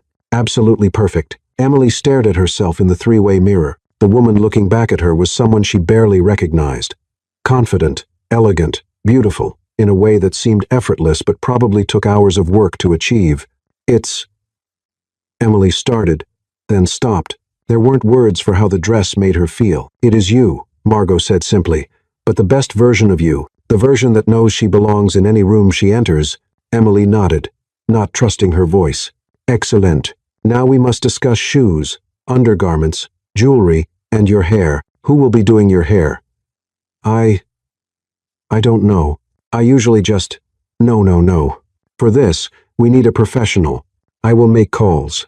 Margot was already scribbling notes on a pad, and makeup, of course, and a manicure. Everything must be coordinated. By the time Emily emerged from the fitting room 4 hours later, she had not only a dress but an entire ensemble, complete with shoes that probably cost more than her monthly salary, undergarments that were apparently essential for the proper silhouette, and appointments with a hairstylist and makeup artist who were, according to Margot, the best in the city. Nathan looked up from his magazine as she approached. How did it go? I think I just spent more money on one outfit than I've spent on clothes in my entire life, Emily said, sinking into the chair beside him. Worth it? Emily thought about the woman in the mirror, about how the dress had made her feel like she could conquer the world. Maybe. Ask me again after the reception. Will you at least give me a hint about what it looks like? Absolutely not. Isn't it bad luck for the groom to see the dress before the wedding? We're already married, remember? The words hung between them, a reminder of the complicated reality they were living. They were married on paper, living together, preparing for a public celebration of their union, but they were also virtual strangers engaged in an elaborate charade that was becoming more complicated by the day. Right, Emily said softly. Sometimes I forget. Do you? Nathan's voice was quiet, serious. Forget, I mean. Emily looked at him, really looked at him. He was wearing a charcoal gray suit that probably cost more than her car, but his hair was slightly mussed from running his hands through it, and there was something vulnerable in his expression that made her chest tight. Sometimes, she admitted. Do you? More often than I should. They stared at each other for a moment. The weight of that admission settled between them like a challenge, like a promise, like a warning. We should go, Nathan said finally. You have dinner with grandmother tonight. Dinner with... Emily's eyes widened. That wasn't on the schedule. Grandmother doesn't believe in schedules for family dinners. She called while you were in there. 7 at her house. Her house? Nathan, I can't have dinner with your grandmother. I don't know how to behave at fancy dinner parties. What if I use the wrong fork? What if I say something stupid? Emily. Nathan reached over and took her hand, his thumb tracing reassuring circles over her knuckles. Breathe. It's just dinner. Just dinner with Margaret Sterling, who could probably destroy my life with a single disapproving look. She likes you. How do you know? Because you're still alive. Nathan's smile was teasing but warm. Trust me, if grandmother didn't approve of you, you would know it by now. The fact that she's planning this reception, setting up all these appointments, inviting you to dinner, it means she's accepted you as family. Family? The word felt strange on Emily's tongue. She'd grown up in a small, close-knit family where dinner meant take-out Chinese food eaten in front of the TV, and fancy meant using the good paper plates. The idea of being part of the Sterling family, with their traditions and expectations, and probably enough money to buy small countries, was terrifying. Hey, Nathan squeezed her hand gently. You don't have to become someone else, remember? Just be yourself. Myself in a world where dinner probably involves 7 courses and conversation about art collections and charitable foundations? Probably, Nathan agreed. But grandmother isn't interested in whether you know which fork to use. She's interested in whether you make me happy. Do I? The question slipped out before Emily could stop it. Make you happy, I mean. Nathan was quiet for a long moment, his gray eyes searching her face. You make me feel like myself, he said finally. Like the person I was before I became the CEO, before I became the heir to the Sterling legacy. You look at me and see Nathan, not the company or the money or the reputation. Do you have any idea how rare that is? Emily felt something warm and dangerous unfold in her chest. Nathan, I know, he said quickly. I know this is supposed to be temporary, professional. But Emily, what's happening between us? It doesn't feel professional. What does it feel like? Real. The word came out rough, honest. It feels real. They were interrupted by Margot, appearing with a garment bag and several shopping bags. Voila. Everything is ready. The dress will be delivered Friday morning, along with the shoes and accessories, and I have made appointments for you with Jean-Claude for hair and Sophia for makeup. Saturday afternoon. Thank you, Emily managed, still reeling from Nathan's admission. It has been my pleasure. You will be magnificent, ma chérie. Absolutely magnificent. The ride to Margaret Sterling's Upper East Side mansion was quiet, both Emily and Nathan lost in their own thoughts.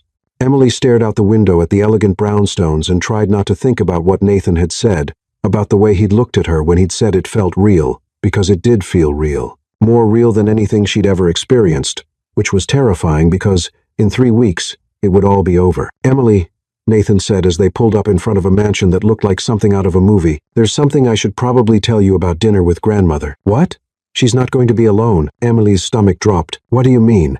She's invited a few other family members. My Aunt Elizabeth, my cousin William, probably my Uncle Thomas. Just close family.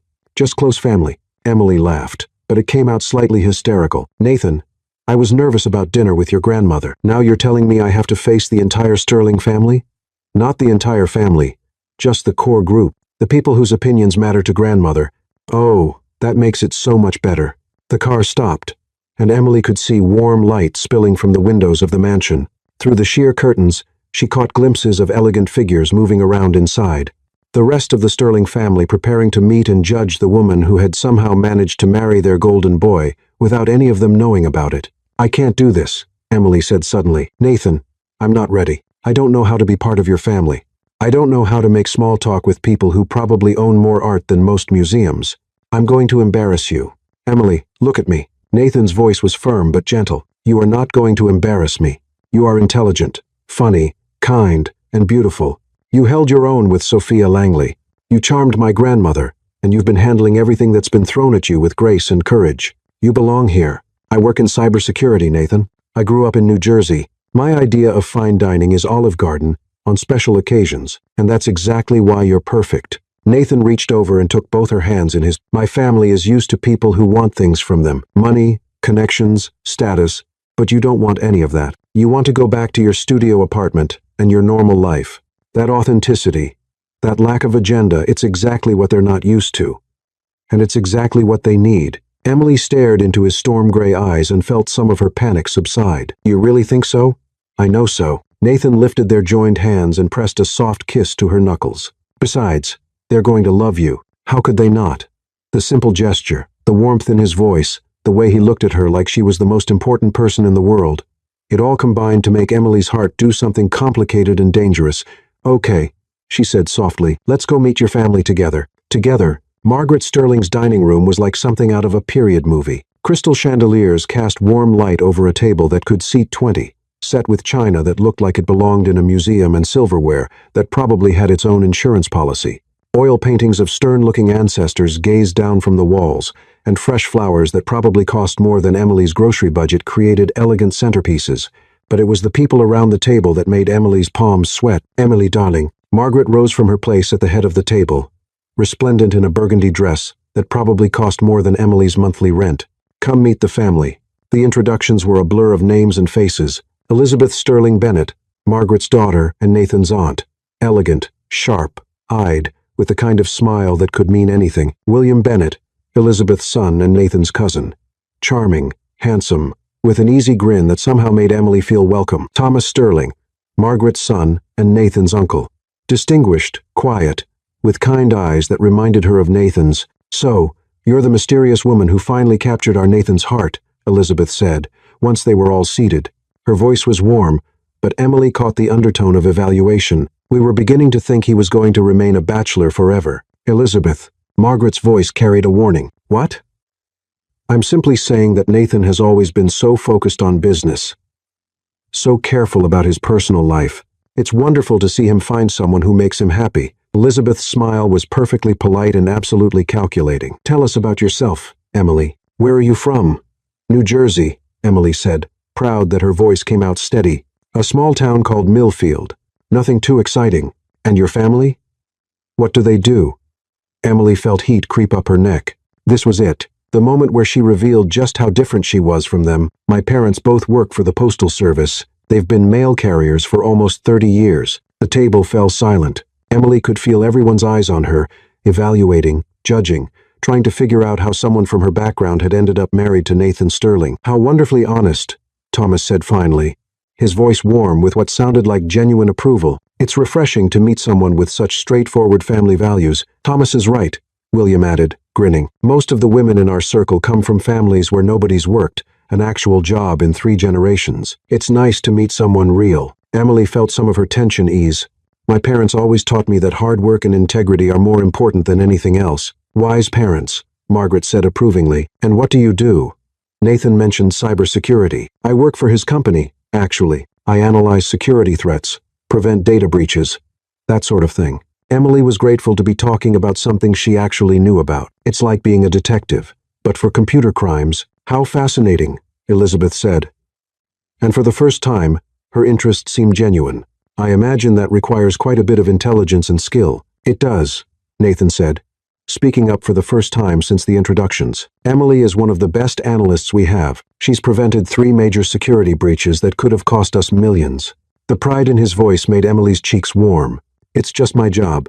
"It's more than that," Nathan continued. "Emily sees patterns that other people miss. She thinks several steps ahead, anticipates problems before they happen. It's a rare talent. Sounds like she's perfect for our family," William said with a grin. "We're all about thinking ahead and preventing disasters." As the evening progressed, Emily found herself relaxing, despite her best efforts to remain nervous. The conversation flowed from business to politics to art to travel, and while she couldn't contribute to discussions about European art collections or charity galas in Monaco, she found that her perspective was actually valued. When Elizabeth mentioned a recent scandal involving a tech company's data breach, Emily was able to explain the technical aspects in a way that made everyone understand the implications. When Thomas asked about emerging cybersecurity threats, she painted a picture of the digital landscape that had even Margaret asking thoughtful questions. "You know," Elizabeth said as they moved to the parlor for coffee and dessert, "I was skeptical when I heard about this sudden marriage. Nathan has always been so careful, so methodical about everything. The idea that he'd elope in Vegas seemed completely out of character." Emily's heart started racing. This was it. The moment where their story would be tested by someone who knew Nathan better than almost anyone. "But watching you two together tonight," Elizabeth continued, "seeing how he looks at you, how you look at him, it makes perfect sense. Love doesn't follow timelines or logic, does it?" "No," Emily said softly, meeting Nathan's eyes across the room. "It doesn't." "I have to admit," William said, settling into a chair with his coffee, "I've never seen Nathan this relaxed. Usually at family dinners, he's checking his phone every 5 minutes and talking about quarterly reports. Tonight, he's barely glanced at his phone once." "That's because Emily makes me remember there's a world outside the office," Nathan said, coming to sit beside her on the sofa. His hand found hers naturally, their fingers intertwining without conscious thought. "She keeps me grounded." "And what does Nathan do for you?" Margaret asked Emily, her sharp blue eyes missing nothing. Emily looked at Nathan, at this man who had rescued her from Ryan Mitchell, who had given her protection and luxury, and a glimpse into a world she'd never imagined. But more than that, he'd made her feel valued, respected, beautiful. He'd seen through her carefully constructed walls to the person underneath, and decided she was worth protecting. "He makes me brave," Emily said honestly. "He looks at me and sees someone stronger than I think I am, someone capable of more than I ever imagined." "And how does that make you feel?" Thomas asked gently. "Like I could do anything," Emily admitted. Like I could be anyone. You don't need to be anyone else, Nathan said quietly. You just need to be you. The room fell silent. But it was a warm silence, filled with the kind of understanding that came from witnessing something real and precious. Well, Margaret said finally, her voice slightly thick with emotion, I think this calls for champagne. We're celebrating love, after all. As Margaret bustled off to get champagne, Elizabeth moved to sit on Emily's other side. I owe you an apology, she said quietly. I came here tonight prepared to dislike you, to find fault with this sudden marriage, to protect Nathan from what I assumed was a fortune hunter or social climber. And now? Emily asked. Now I'm grateful. Elizabeth's smile was genuine this time, warm and welcoming. Nathan has carried the weight of this family's expectations his entire life. He's been the perfect son, the perfect nephew, the perfect CEO, but he's never looked truly happy. Not until tonight. Elizabeth's right, William said, having overheard, I don't think I've ever seen you this relaxed, cousin. Emily's good for you. She's good for all of us. Thomas added, fresh perspective, honest opinions. No agenda beyond making our boy happy. That's exactly what this family needs. When Margaret returned with champagne, she found a room full of smiling faces and easy conversation. She raised her glass, her eyes twinkling with satisfaction. To Emily and Nathan, she said, to love that surprises us, to happiness that finds us when we least expect it, and to the family that grows stronger with each new addition. To Emily and Nathan, everyone echoed. As Emily sipped her champagne, which was predictably the best she'd ever tasted, she caught Nathan watching her with an expression she couldn't quite read. There was warmth there, and pride, and something else. Something? She asked softly. Nothing, he said, but his smile was soft and genuine. Just, thank you. For what? For being exactly who you are. For fitting into my family like you've always belonged here. For making this feel. He paused, searching for the right word. Real, Emily suggested. Real, he agreed. And as the evening wound down, as they said goodbye to the various family members and made their way back to the car, Emily couldn't shake the feeling that somewhere between the cocktails and the coffee, between Elizabeth's approval and Margaret's satisfaction, their fake marriage had taken another step toward becoming something genuine. The problem was, she was starting to want it to be real, and from the way Nathan had looked at her all evening, with warmth and pride and something that looked dangerously like affection, she was beginning to suspect he felt the same way. The rest of the week passed in a blur of appointments, lessons, and gradually increasing panic. Emily learned to walk in heels that could double as lethal weapons, to hold conversations about art and literature with Professor Hartford, who turned out to be surprisingly charming, and to handle media questions with Regina Walsh, who was terrifying but effective. She learned that there were 17 different ways to address members of various social levels, that charity work was not optional for wives of prominent businessmen, and that her every public appearance would be analyzed, photographed, and probably critiqued by people she'd never met. She also learned that Nathan brought her coffee every morning exactly the way she liked it, that he had a terrible habit of working until midnight and forgetting to eat dinner, and that when he thought no one was watching, he had a smile that could power half of Manhattan. By Friday evening, the night before the reception, Emily felt like she'd been put through some kind of intensive training program for a job she'd never applied for. Her dress hung in the closet like a beautiful reminder of what tomorrow would bring. Her shoes were lined up like soldiers. Her jewelry, borrowed from Margaret's extensive collection, sparkled in their velvet boxes. Nervous? Nathan asked, finding her standing on the balcony of his penthouse, looking out over the city lights. Terrified, Emily admitted. What if I mess up tomorrow? What if I say the wrong thing, or trip in these ridiculous heels, or forget someone's name? Then you'll recover gracefully and move on, Nathan said. Coming to stand beside her, Emily, you've met my family, charmed Regina Walsh, and survived a week of Margaret's intensive social boot camp. You're ready for this. I don't feel ready. None of us ever feel ready for the things that matter most. Nathan was quiet for a moment, his hands resting on the balcony railing. Can I tell you something? Of course. I've been thinking about this week, about everything that's happened since you took my hand in that elevator, and I keep coming back to the same realization. What realization? Nathan turned to face her fully, his gray eyes serious in the glow of the city lights. I don't want this to end. Emily's heart stopped. Nathan, I know what we agreed. 1 month, then a quiet divorce. A simple business arrangement to solve both our problems. But Emily, nothing about this feels simple anymore. What are you saying? I'm saying that somewhere between fake marriage proposals and family dinners, I forgot we were pretending. Nathan reached out and tucked a strand of hair behind her ear. the gesture so familiar now it made her chest ache. I'm saying that when I wake up in the morning, the first thing I think about is whether you're happy. When I'm in meetings, I find myself wondering what you'd think about the decisions I'm making. When I come home at night, the best part of my day is seeing you curled up on the couch with your laptop, probably saving my company from some cyber threat I don't even know about. Emily stared at him, her heart racing. Nathan, we can't. Why not? His voice was soft but urgent. Give me one good reason why we can't make this real. Because you're you, and I'm me, Emily said, the words tumbling out in a rush. Because you're worth billions of dollars, and I clip coupons. Because you went to Harvard, and I went to state school on scholarships. Because you have houses in multiple countries, and I have a studio apartment with a broken air conditioner. Because none of that matters. Nathan interrupted. Emily, I don't care about any of that. I care about the fact that you make me laugh, that you challenge me, that you see me as a person instead of a bank account. I care about the way you scrunch your nose when you're concentrating, and how you argue with me about taking better care of myself, and the fact that you're probably the bravest person I've ever met. I'm not brave, Emily whispered. You took my hand in an elevator when you had no idea where it would lead. You stood up to Sophia Langley on your first night as my fake wife. You walked into a room full of sterlings and made them love you in under an hour. You've spent a week learning to navigate a world that's completely foreign to you, and you've done it with grace and humor and determination. Nathan's hands came up to frame her face gently. If that's not brave, I don't know what is. Emily felt tears prick at the corners of her eyes. What happens if we try this, and it doesn't work? What happens if we're too different? If the real world interferes? If we realize this was all just some kind of elaborate fantasy? What happens if we don't try and spend the rest of our lives wondering what if?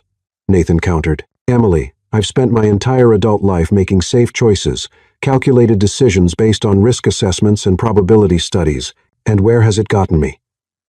Alone in a penthouse, married to my work, surrounded by people who see me as a means to an end, and then you took my hand, and everything changed. His thumb brushed across her cheek, and Emily realized she was crying. You make me want to take risks, Emily. You make me want to choose happiness over safety, love over logic. You make me want to be the man you see when you look at me. What man is that? Someone worth loving. The words hung between them in the cool night air, honest and vulnerable and terrifying in their intensity. Emily looked into Nathan's storm-gray eyes and saw her own fears and hopes reflected back at her. Tomorrow, she said finally, we have to convince 200 people that we're madly in love. Yes, that we can't keep our hands off each other. Yes, that we're planning to spend the rest of our lives together. Emily, Nathan's voice was rough with emotion. What if we are? And before she could think, before she could worry about consequences or complications, or all the reasons why this was a terrible idea, Emily rose up on her toes and kissed him. It was supposed to be soft, sweet, tentative, a first kiss between two people who were testing the waters of something new and uncertain. Instead, it was fire. Nathan's arms came around her immediately, pulling her closer as his lips moved against hers with a hunger that suggested he'd been thinking about this as much as she had. Emily's hands fisted in his shirt, anchoring herself to him as the world tilted and reformed around them. When they finally broke apart, both breathing hard, Emily rested her forehead against his. That was... She started. Real. Nathan finished. Very real. So, what happens now? Emily looked into his eyes. This man who had rescued her, protected her, challenged her, and somehow made her believe she was worth loving, and made a decision that terrified and exhilarated her in equal measure. Now, she said, we find out if we're as good at being real as we are at pretending. And as Nathan kissed her again under the Manhattan stars, with the city sprawling out below them and tomorrow's reception looming ahead, Emily realized that somewhere between a fake marriage proposal and a real first kiss, she'd fallen completely, irrevocably, dangerously in love with her temporary husband. The question was whether he'd still want her when the month was over, and the fairy tale had to end. The Plaza Hotel, Manhattan, reception day. Emily Harper. No.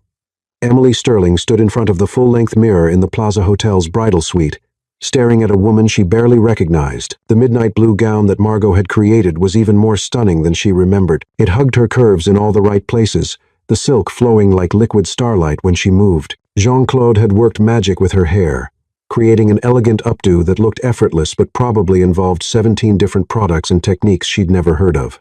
Sophia's makeup was flawless, dramatic enough for the evening but natural enough that she still looked like herself. Margaret's borrowed sapphire necklace sparkled at her throat, matching earrings, catching the light every time she turned her head. Even her shoes, those dangerous, beautiful heels that had taken her 3 days to learn to walk in properly, felt like they belonged on her feet. She looked like she belonged in this world, like she'd been born to stand next to Nathan Sterling at elegant receptions, to charm Manhattan's elite, to be the wife of one of the most powerful men in the city.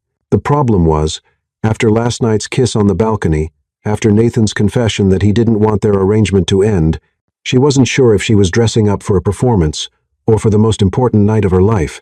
"You look absolutely radiant, darling," Margaret said from behind her, making Emily jump. She hadn't heard the older woman enter the suite. "Nervous? Terrified," Emily admitted, turning to face Margaret. "What if I mess this up? What if I say the wrong thing, or trip, or forget someone's name? What if people see right through me and realize I don't belong here?" Margaret studied her for a long moment, then smiled, the warm, genuine smile she reserved for family. "My dear girl, you're asking the wrong questions." "What do you mean?" "You're worried about whether you belong in our world. But the real question is whether our world deserves you." Margaret stepped closer, adjusting Emily's necklace with practiced hands. "I've been watching you this week, dear. I've seen how you handle pressure, how you treat people regardless of their status, how you make my grandson light up like he's discovered electricity. You don't need to prove you belong here, Emily. We need to prove we're worthy of having you." Emily felt tears prick at the corners of her eyes. "Margaret, none of that. You'll ruin Sophia's beautiful work." Margaret handed her a tissue. "Now, let me tell you something about tonight. There will be people in that ballroom who are hoping you'll fail. Women who wanted to marry Nathan themselves, families who feel threatened by outsiders, society vultures who feed on drama and scandal. They'll be watching for any sign of weakness, any hint that you're not good enough for the Sterling name." Emily's stomach clenched. "That's not exactly comforting." "I'm not trying to comfort you, dear. I'm trying to arm you." Margaret's eyes were sharp, calculating, because here's what they don't know. You've already won. You have Nathan's heart, you have his family's approval, and you have something none of those other women have ever possessed. Authenticity. You're not trying to become someone else to fit in. You're simply being yourself. And that's exactly what makes you perfect for him. What if being myself isn't enough? Emily, Margaret's voice was firm but kind. "Yesterday, I watched you charm a room full of Sterlings who are notoriously difficult to impress. You made Thomas laugh. Truly laugh. For the first time since his wife died 3 years ago, you got Elizabeth to admit she was wrong about something, which hasn't happened since the Clinton administration, and you made William actually put down his phone and engage in a real conversation. That's just being polite. That's being genuine. That's being the kind of person who sees others as human beings, rather than stepping stones or obstacles." Margaret placed her hands on Emily's shoulders. "My grandson has spent his entire life surrounded by people who want something from him. Money, status, connections, power. But when he looks at you, he sees someone who wants him for who he is, not what he has. Do you understand how rare that is?" Emily nodded, not trusting her voice. "Good. Now, there's something else we need to discuss." Margaret's expression became more serious. "I know about the arrangement." Emily's blood turned to ice. "What arrangement?" "The fake marriage, dear. The 1-month contract, the plan to have a quiet divorce after the gala." Margaret's smile was knowing. "Did you really think I built a business empire without learning how to read people? I knew something was unusual from the moment I met you. No one elopes in Vegas without telling their family unless they're hiding something." "Margaret, I can explain." "You don't need to explain anything to me, darling. I understand perfectly." Margaret moved to the window, gazing out at Central Park. "Nathan needed protection from the endless parade of unsuitable women I've been subjecting him to. You needed protection from that dreadful Mitchell man. It was a practical solution to both your problems." Emily stared at her, speechless. "What you didn't expect," Margaret continued, "was to actually fall in love with each other. How did you?" "Because I've been married for 53 years, dear. I know what real love looks like." Margaret turned back to face Emily. "I've watched Nathan with dozens of women over the years. Suitable women, beautiful women, accomplished women. And he's been polite, charming, appropriate, but never real, never himself. And with you, he's the man I remember from before his father died, before he had to become the CEO at 28, before he had to carry the weight of family expectations and corporate responsibility. With you, he's just Nathan again." Margaret's eyes were soft with emotion. "That's worth more than all the suitable marriages in the world." Emily felt tears threatening again. "What happens now, if you know it was fake, if you know we were planning to divorce?" What happens now is that you stop thinking of it as fake and start thinking of it as the best decision either of you have ever made. Margaret's voice was firm. Emily, I've spent the last 3 years watching my grandson work himself into the ground, dating women who bored him, following a path that was making him miserable. In 1 week, you've given him back his smile, his laughter, his joy. Why on earth would I let you walk away from that? Because he deserves someone better. He deserves someone who loves him. And you do love him, don't you? Emily met Margaret's knowing gaze and felt the last of her defenses crumble. Yes, I love him so much it terrifies me. Good. Terror is an excellent sign. It means you understand the stakes. Margaret moved closer, taking Emily's hands in hers. Now, let me ask you something. Forget about contracts and arrangements and divorce plans. Forget about what you think you deserve or don't deserve. If you could have anything in the world, what would it be? Emily closed her eyes, allowing herself to imagine for just a moment. I'd want to wake up every morning in Nathan's arms. I'd want to build a life with him, support his dreams, maybe start a family someday. I'd want to grow old with him, to be his partner in everything, to love him for the rest of my life. Then that's what you're going to fight for tonight. Emily opened her eyes. Fight for? Do you think love just happens, dear? Do you think successful marriages are built on attraction and good intentions alone? Margaret's smile was fierce. Love is a choice you make every day, and sometimes it's a choice you have to fight for. I don't understand. Tonight, there will be people who want to see your marriage fail. There will be tests, challenges, attempts to drive wedges between you and Nathan. There will be moments when it would be easier to walk away, to go back to your safe, small life, to convince yourself that this was all just a beautiful dream. And I'm going to choose love anyway. You're going to choose courage over comfort, risk over safety, the unknown future with Nathan over the predictable past without him. Margaret squeezed Emily's hands. Because that's what warriors do, dear, and make no mistake. Tonight, you're going to war for your happiness. Before Emily could respond, there was a soft knock on the door. Come in, Margaret called. The door opened to reveal Nathan, and Emily's breath caught in her throat. She'd seen him in expensive suits before, but this was different. The black tuxedo was perfectly tailored, making him look like he'd stepped off the cover of a magazine. His dark hair was styled to perfection, his bow tie straight, his cufflinks family heirlooms, probably catching the light, but it was his expression when he saw her that made her knees weak. He looked at her like she was a miracle, like she was the most beautiful thing he'd ever seen, like he couldn't quite believe she was real. Emily, he breathed, his voice rough with emotion. You're stunning, gorgeous, perfect. Margaret supplied helpfully. Mine, Nathan finished, his eyes never leaving Emily's face. She's mine. The possessiveness in his voice, the certainty, the way he was looking at her like she was the center of his universe. It made Emily feel powerful and cherished and absolutely terrified all at once. You clean up pretty well yourself, Emily managed, proud that her voice came out steady, despite the fact that her heart was beating like a drum solo. Nathan crossed the room in 3 long strides, stopping just close enough that she could smell his cologne, see the flecks of silver in his gray eyes. Are you ready for this? No, Emily said honestly, but I'm ready to try. Together. Nathan reached into his jacket pocket and pulled out a small velvet box. There's one more thing. Emily's heart stopped. Nathan. Not what you're thinking, he said quickly, though his smile suggested he wouldn't be opposed to that particular conversation in the future. We're already married, remember? But you need a proper wedding ring, something that tells the world you're taken. He opened the box to reveal the most beautiful ring Emily had ever seen. It wasn't enormous or flashy. Instead, it was elegant, timeless, with a center diamond surrounded by smaller stones that caught the light like stars. It was my grandmother's, Nathan said softly. Margaret insisted. Emily looked at Margaret, who was trying very hard to look innocent. You insisted? A woman needs a proper ring, dear, especially when she's fighting for her future. Margaret's smile was pure mischief. Besides, it's been sitting in a safe for 20 years. Time it saw some action again. Nathan took Emily's left hand in his touch gentle but sure. Emily Sterling, will you wear my ring? The question was simple, but the weight behind it was enormous. This wasn't just about jewelry or appearances. This was about commitment, about choosing each other, about deciding that whatever had started as fake was now real enough to bet their futures on. Yes, Emily whispered. Nathan slipped the ring onto her finger, and it fit perfectly. Of course it did. Everything about this night felt like destiny, like the universe conspiring to bring them together. Perfect, Margaret said with satisfaction. Now, Are we ready to show Manhattan society what real love looks like? The Plaza Hotel's ballroom was transformed into something out of a fairy tale. Crystal chandeliers cast warm light over tables draped in white silk and silver. Massive flower arrangements, white roses, peonies, and gardenias, filled the air with their perfume.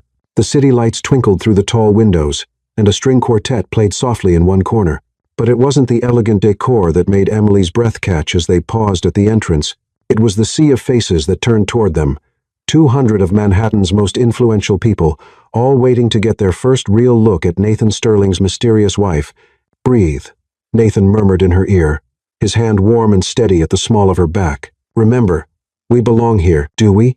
Emily whispered back. "We belong together. That's all that matters." The receiving line was a blur of names and faces.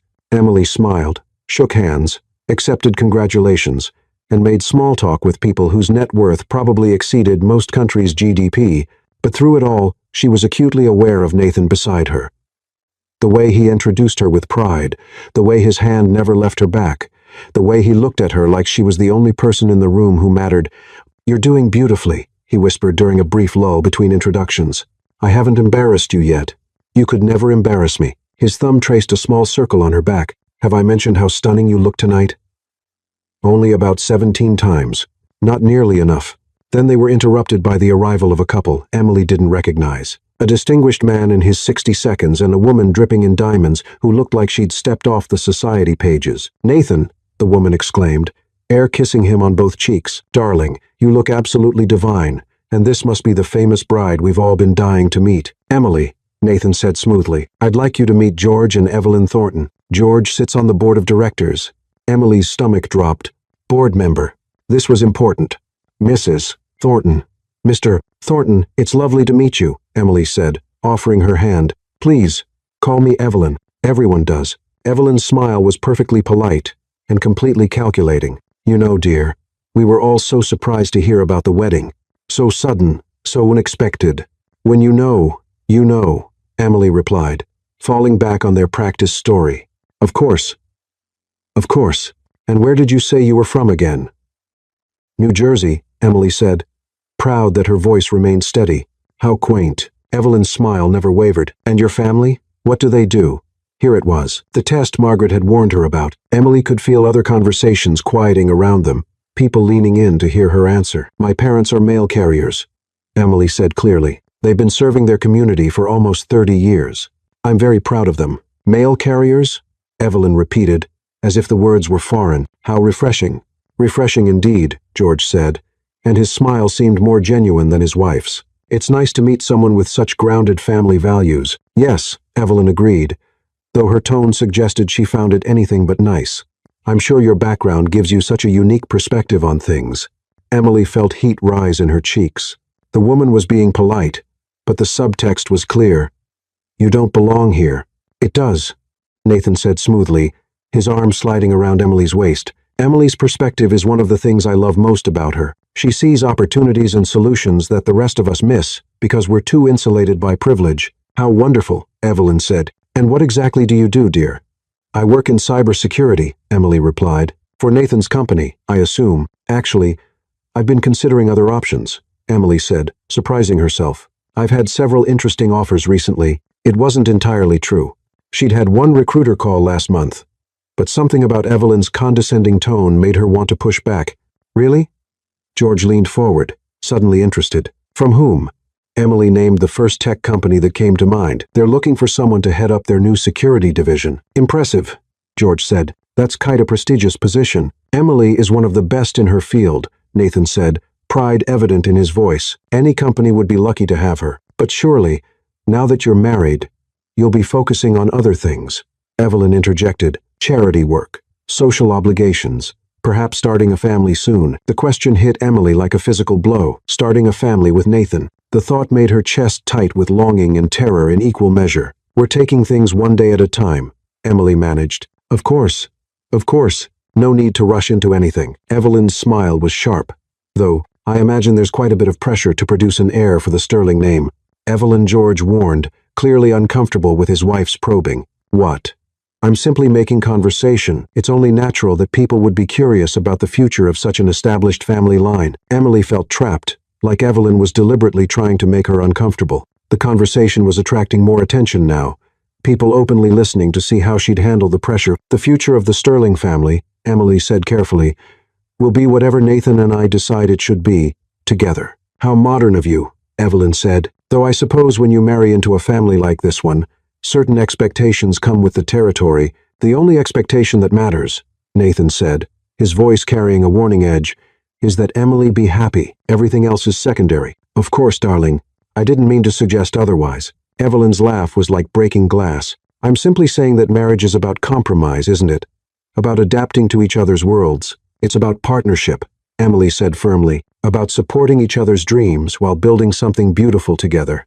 How romantic. Evelyn's tone suggested she found it anything but, though I do hope you understand what a responsibility it is, being married to someone in Nathan's position, the scrutiny, the expectations, the constant pressure to represent the family appropriately. Are you suggesting I'm not capable of handling that responsibility? Emily asked, her voice deceptively calm. The ballroom fell silent around them. Even the string quartet seemed to pause. Evelyn's eyes widened slightly, as if she hadn't expected Emily to push back. Not at all, dear. I'm simply saying it's quite an adjustment for someone from your background. My background, Emily repeated slowly, taught me that character matters more than pedigree, that integrity is more valuable than inheritance, that love is more important than status. She met Evelyn's gaze directly. If that's not appropriate for this family, then perhaps I'm not the one who needs to adjust. The silence stretched for what felt like an eternity. Then George started to chuckle. Well said, young lady. Well said indeed. He turned to his wife. Evelyn, I think you've met your match. Indeed, came Margaret's voice from behind them. Emily, dear, you're needed for the toast. Emily turned to find Margaret approaching with a knowing smile and what looked like barely contained glee. Mrs. Thornton, Margaret continued coolly, how lovely to see you. I trust you're enjoying the party. Of course, Margaret. Wonderful event, as always. Evelyn's voice was notably cooler now. We were just getting to know your new granddaughter-in-law. Marvelous. I'm sure you found her as delightful as the rest of the family has. Margaret's smile could have cut glass. Now, if you'll excuse us, we have a toast to prepare for. As Margaret swept them away from the Thorntons, Emily felt her hands shaking slightly from the adrenaline. How did I do? She whispered. Magnificently, Margaret said with satisfaction. Evelyn Thornton has been the queen bee of this social circle for 20 years. No one has ever stood up to her like that. She was testing me. Of course she was. And you passed with flying colors. Margaret's eyes sparkled. The look on her face when you suggested she might be the one who needed to adjust priceless. I can't believe I said that. I can, Nathan said, his arm tightening around her waist. You were incredible. Was I too confrontational? Did I embarrass you? Emily. Nathan stopped walking and turned to face her fully. You just defended our marriage, our love, and yourself with more grace and strength than I've ever seen. I have never been more proud to call you my wife. Really? Really? He leaned down and kissed her forehead gently. Now, are you ready for that toast? The toast turned out to be more elaborate than Emily had expected. Margaret took the microphone and delivered a speech about love, family, and the joy of welcoming Emily into their lives. William followed with a funny story about Nathan's teenage years that had everyone laughing. Elizabeth spoke beautifully about the importance of finding someone who sees your true self, and then it was Nathan's turn. Emily watched as he took the microphone, completely at ease in front of 200 people. This was his world, she reminded herself. These were his people. He'd been trained for moments like this since birth. Thank you all for being here tonight, Nathan began, his voice carrying easily through the ballroom. When Emily and I decided to get married, we wanted to keep it simple, private, but my grandmother had other ideas. Laughter rippled through the crowd. She insisted that we needed a proper celebration, a chance for our families and friends to come together and toast our happiness. And, as usual, she was right. Margaret beamed from her seat at the head table. I've made a lot of speeches over the years, Nathan continued. Business presentations, board meetings, charity functions. But this is different. This isn't about quarterly reports or market projections or strategic initiatives. This is about the most important decision I've ever made. He paused, his eyes finding Emily's across the room. 6 months ago, if someone had told me I'd be standing here today, married to the woman of my dreams, I wouldn't have believed them. I thought I had my life figured out. Work, responsibility, duty. Those were the things that mattered. I had no room for spontaneity, for passion, for the kind of love that changes everything. Emily felt tears prick at the corners of her eyes. And then I met Emily, and suddenly, All my carefully laid plans didn't matter anymore because she looked at me and saw someone worth loving, not the CEO, not the heir to the family business, not the bank account or the reputation, just me. The ballroom was completely silent now, everyone hanging on his words. Emily taught me that the best things in life aren't planned or calculated or safely predicted. They're gifts, unexpected, perfect gifts that you can either accept with gratitude or let slip away out of fear. Nathan's voice grew stronger, more certain. I chose gratitude.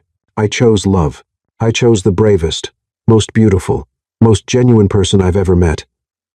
And I intend to spend every day of the rest of my life proving that I'm worthy of the choice she made to love me back. He raised his champagne glass, his eyes locked on Emily's. To Emily, who makes me want to be the man she sees when she looks at me. To unexpected love, to second chances, and to the courage to say yes when happiness finds you. To Emily and Nathan, the crowd echoed, raising their glasses. Emily felt the tears spill over as applause filled the ballroom. That wasn't just a toast. It was a declaration, a promise, a statement of intent that went far beyond their original arrangement. And now, Nathan said as the applause died down, I believe tradition calls for dancing. The string quartet transitioned into a waltz, and couples began moving onto the dance floor. Nathan appeared at Emily's side, offering his hand with a smile that made her heart race. May I have this dance, Mrs. Sterling? Always, Emily said, taking his hand. The dance floor felt like a spotlight, with all eyes on them as they moved together to the music. But as Nathan's arms came around her, as they found their rhythm together, the rest of the world seemed to fade away. That was quite a speech, Emily said softly. Did you like it? I loved it. But Nathan, what happens when people find out our marriage started as a business arrangement?